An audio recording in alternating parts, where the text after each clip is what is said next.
Indian tourist visa বাংলাদেশিদের ক্ষেত্রে সব সময়ের জন্যই কি বন্ধ থাকবে?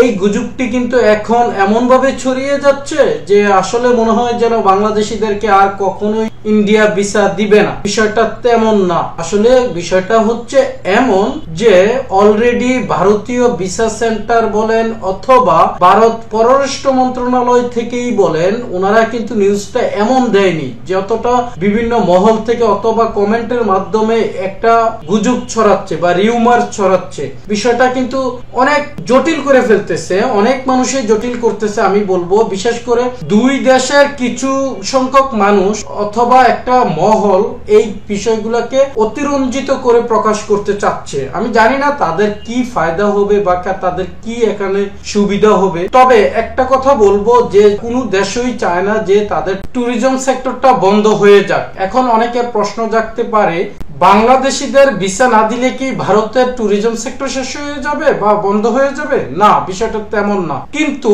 একটা বিষয় আপনারা চিন্তা করবেন, যেহেতু পার্শ্ববর্তী দেশ হিসেবে সবচেয়ে বেশি পর্যটক বাংলাদেশ থেকে যায়, তার মানে বুঝতে হবে এই সেক্টরে তাদের অর্থনীতিতে বাংলাদেশের মানুষরাও ভূমিকা রাখে। আপনারা একটা হিসাব করে দেখেন, গত বছর ওনারা 16 লক্ষ ভিসা দিয়েছিল, যেটাতে শুধু 4.5 লাখের মতো অর্থাৎ প্রায় 4.5 লাখের মতো মেডিকেল ভিসা ছিল, বাদ বাকি সবই ছিল টুরিস্ট ভিসা। এখন সেই জায়গায় এবছর ওনারা কিন্তু কয়েক হাজার, মাত্র কয়েক হাজারও না, কয়েকশো বলা যেতে পারে ভিসা দিয়েছে। সেই জায়গায় তার মধ্যে 5 আগস্টের পরে তো টোটালি বন্ধ আছে টুরিস্ট ভিসা, এটা তো সবাই জানি। আর এখন double entry visa, medical visa, এই ভিসাগুলোই এখন খোলা আছে, তাও কি একদম যত সামান্য হারে।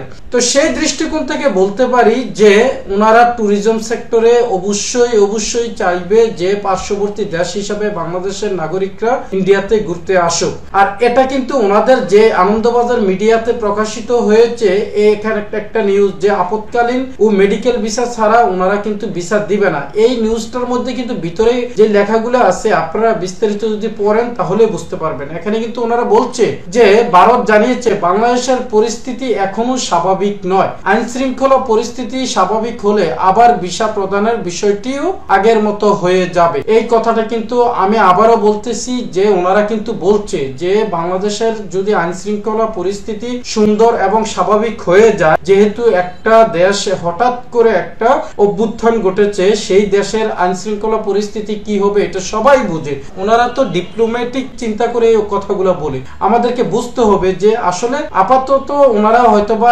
বাংলাদেশের সবকিছু চিন্তা করে ওনারা এই ভিসাটা বন্ধ রেখেছে, কিন্তু এর মানে এই নয় যে সারা জীবনের জন্য বন্ধ করে দিয়েছে। ওনারা নিজেরাই নিউজের মধ্যে বলেছে যে আমরা যদি বাংলাদেশের অবস্থা স্বাভাবিক হয় অথবা স্থিতিশীল অবস্থা বিরাজ করে, তাহলে ভিসার পরিমাণটা আগের মতোই হয়ে যাবে এবং কি ভিসার কার্যক্রম সবকিছুই স্বাভাবিক হয়ে যাবে। তাহলে বন্ধুরা আমি বলবো যে এত টেনশনের দরকার নেই, আপনারা একটু ধৈর্য ধরে অপেক্ষা করুন, দেখবেন যে ইন্ডিয়ান ভিসা অবশ্যই চালু হয়ে যাবে, এতে কোনো সন্দেহ নেই। হয়তোবা এটা একটু সময় লাগতে পারে, সেই সময়টা পর্যন্ত আমরা সবাই অপেক্ষা করি। ওকে বন্ধুরা, আমরা সবাই ভালো থাকি, সবাই একটু ধৈর্য ধরে অপেক্ষা করি।